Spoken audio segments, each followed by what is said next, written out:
Et on a avec nous une prof des écoles, Émilie. Bonjour Émilie. Oui, bonjour ici. Autrement dit, institutrice.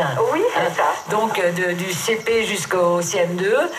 Vous avez quelle classe, vous, en règle générale? J'ai CPCE1. Bon.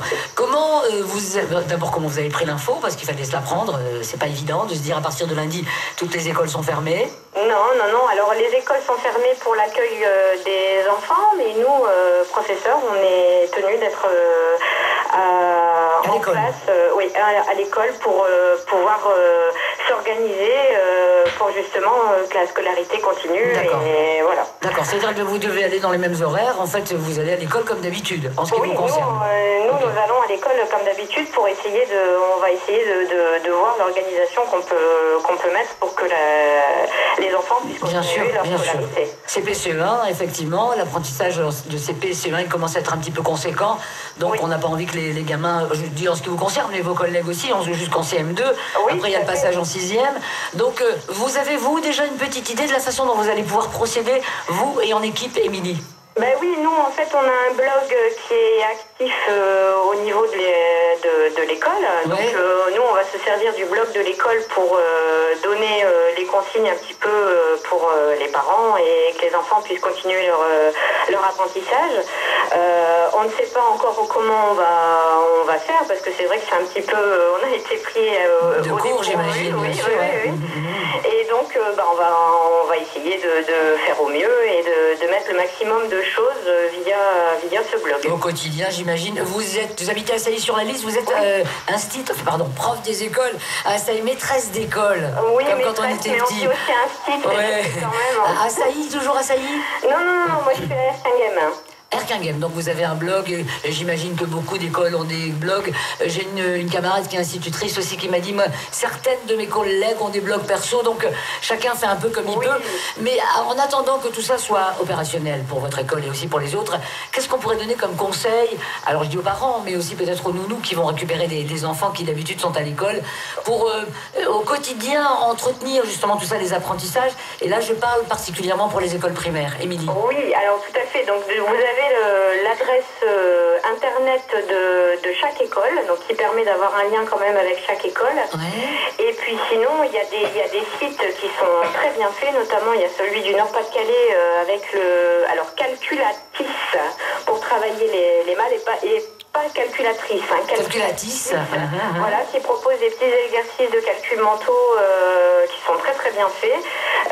Et sinon, il y a la mine, c'est Pinterest. On tape à l'intérieur de ce moteur de recherche qui permet d'avoir accès à plein de choses par niveau. Éducatives, voilà. Et ludiques en même temps, je pense, Émilie. C'est assez marrant. Tout à fait. Et ce qu'il faut, c'est travailler la lecture tous les jours. Les jeux de société aussi permettent de développer quand même pas mal de choses avec les enfants.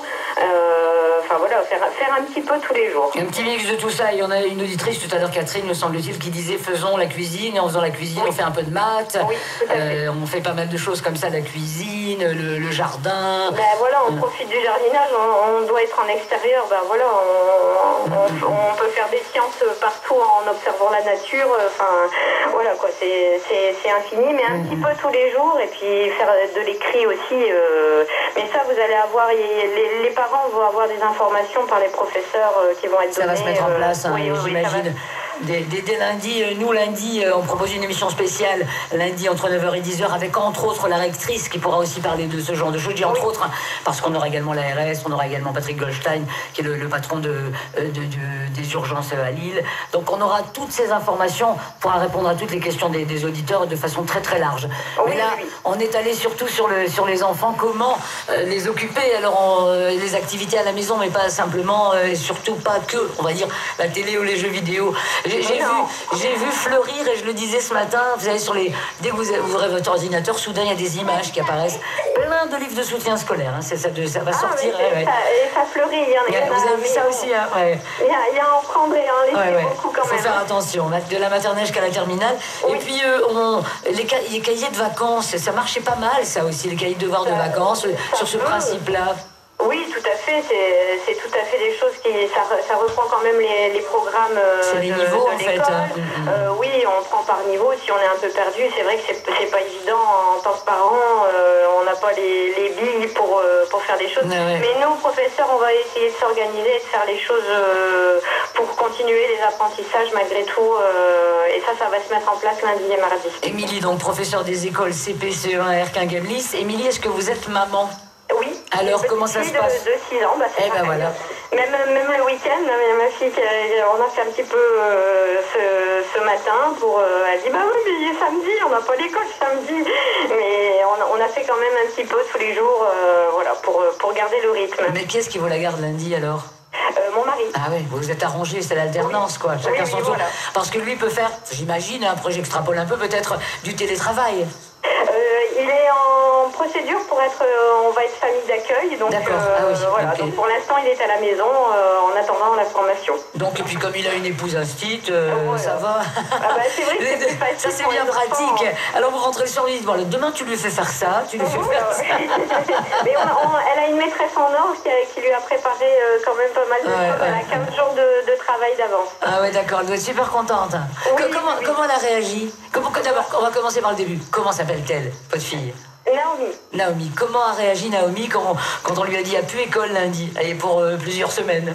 Je vais être franche, j'ai quand même eu un petit peu de panique quand même, parce que qu'est-ce qui se passe? Comment ça se fait qu'il y a ça?